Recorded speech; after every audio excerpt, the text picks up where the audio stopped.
Section 3. You will hear a student called Margaret Parkinson talking about the class she missed on Thursday with her professor. First, you have some time to look at questions 21 to 26.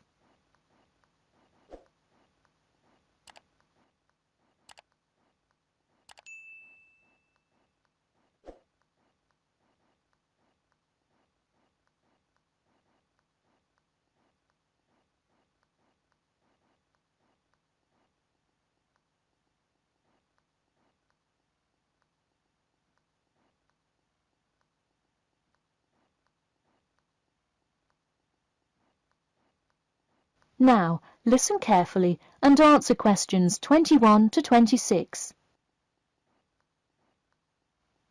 Hi, Professor Timmons. Do you have a few minutes? I was hoping to talk about what I missed on Thursday.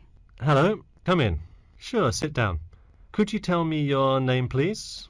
Margaret, sir. Margaret Parkinson. I apologise for missing your class, but I had to go to the hospital. I'm sorry to hear that. Everything is okay now, though, I hope. Yes, thanks. Glad to hear it. So on Thursday, I outlined the research project that will account for 30% of your grade.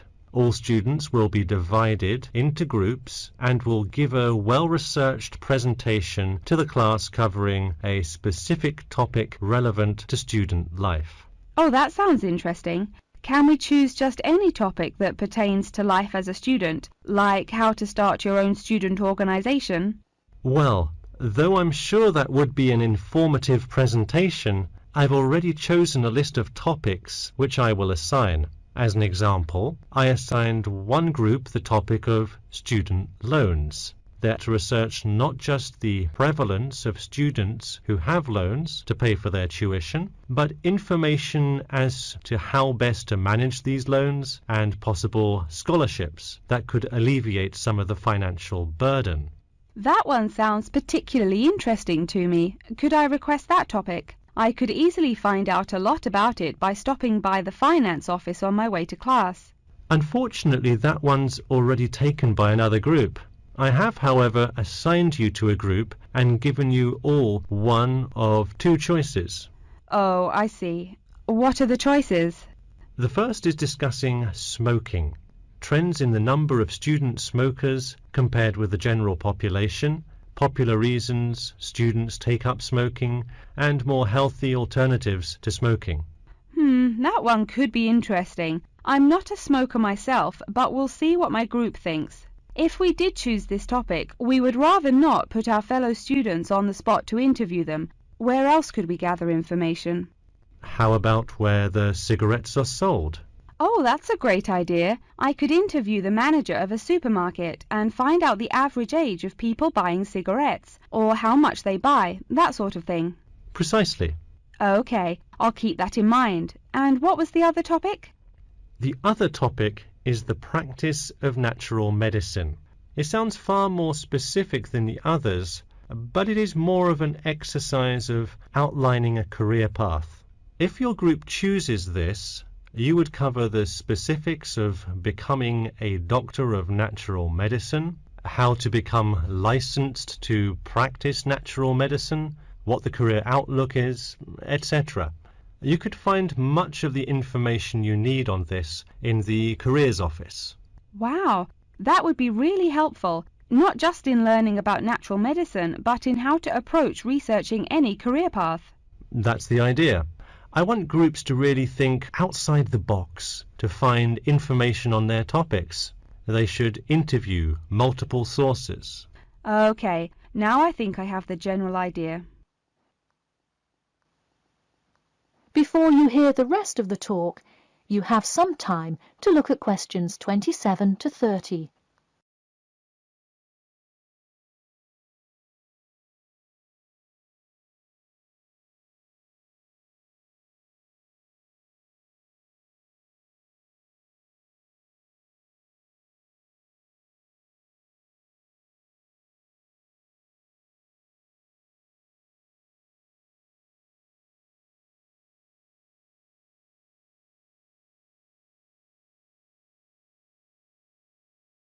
Now listen carefully and answer questions 27 to 30. When is the presentation due? I expect each group to send me an email attachment of the plan ahead of time by October 10th, so that I can ensure that you are on the right track. Oh, that's actually really reassuring. I would hate to spend so much time on a presentation only to find we had taken it in the wrong direction. So when is the presentation? I let groups choose from the list of time slots I have between November 1st and November 5th. Okay, how about the 3rd? I'll have to check with my group, of course, but maybe we could write a tentative time? Sure, let me take a look. I'm actually booked completely through the 3rd and 4th now. How about sometime in the afternoon of the 5th? Great, how about 2 o'clock? No problem. I'll pencil your group in. Okay, thanks. And to clarify, what exactly is due in the first phase? Before the October deadline, I want your group to have compiled resources and then to provide some initial data analysis to support your claims. Okay, so data analysis is due the 10th of October, and then the Presentation? Yes. The final phase is simply giving the presentation on the 5th of November. All right, I think I have all the information I need. Thanks. You're welcome. See you in class tomorrow. That is the end of section 3. You now have half a minute to check your answers.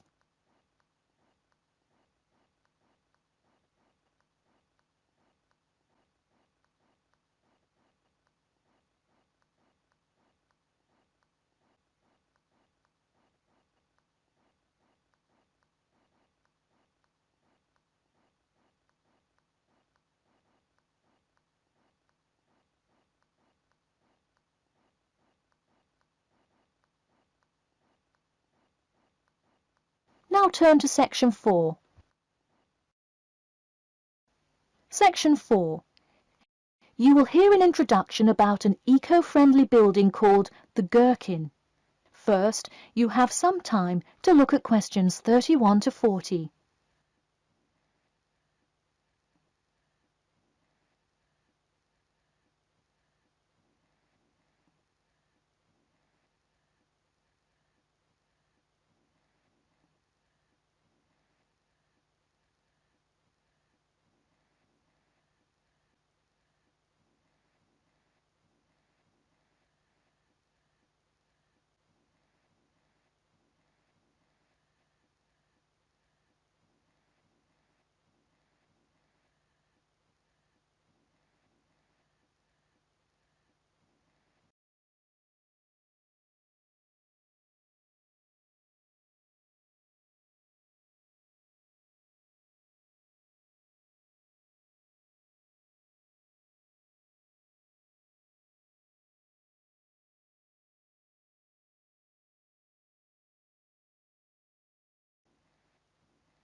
Now, listen carefully and answer questions 31 to 40.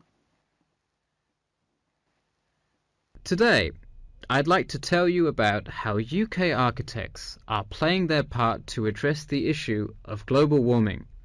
You have seen many of these iconic buildings while going about your everyday life, but you may not know how they are affecting your tomorrow. In 2003, construction was completed on the famous Swiss rebuilding, or more informally called the Gherkin, a true masterpiece commissioned by the law offices of Foster and Partners. This is not the first ambitious endeavour of the firm. They are renowned for their various philanthropic environmental efforts. The Gherkin, with its cutting-edge green initiative and sharp design, is gaining recognition as an icon in modern architecture. You can pick it out of the London skyline by its unorthodox cigar shape. While its appearance is the obvious attribute at which to marvel, there is far more to this building than meets the eye. And let's face it, there's a lot about this building that meets the eye. The building helps reduce the city's carbon footprint in a number of ways. Just a quick note, in case you're not familiar with the term carbon footprint, get used to it. It's a buzzword you'll hear relentlessly to talk about reducing emissions. Think of it as the amount of harmful greenhouse gases that are given off into the environment by a single person, organization, or product. So going back to the Gherkin building, perhaps the most obvious as well as the most significant eco-friendly feature is the glass windows, which allow light to pass through the building, both reducing heating costs and brightening up the workspace. The ingenuity behind the various eco-friendly aspects of the Gherkin has seen its fair share of publicity both from serious and silly sources. In a recent April Fool's Day edition, one e-publication printed a story detailing plans to replace 50% of the current exterior with grass, which would not only make large steps in the name of sustainability, but also give the building the green hue that would truly earn it the nickname of the Gherkin. The only drawback is, as you may have guessed, that this story was an April Fool's Day joke and completely made up.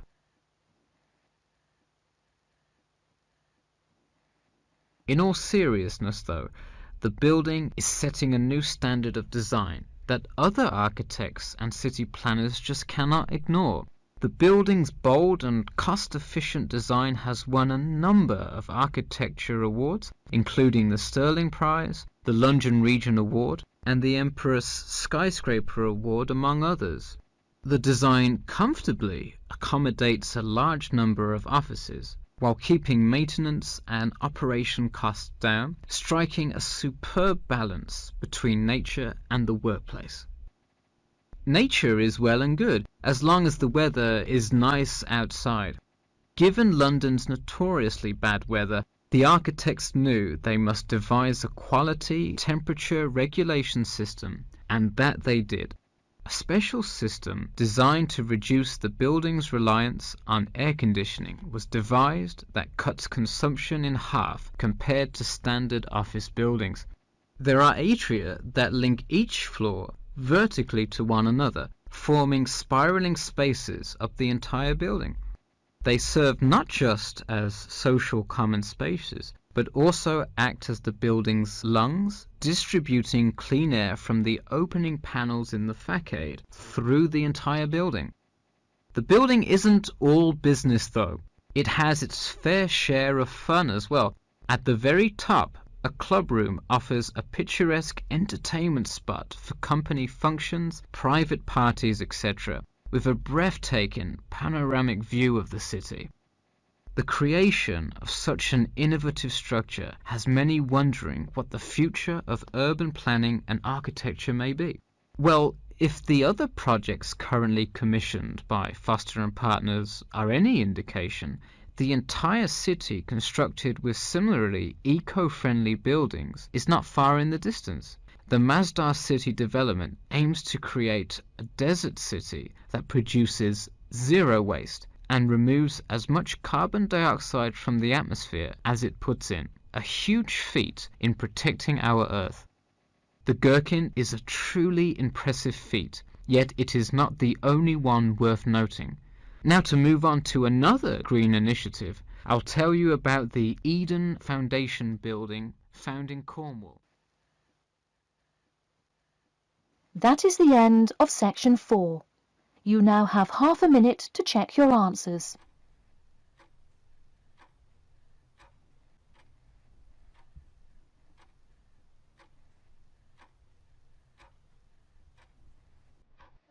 That is the end of the listening test.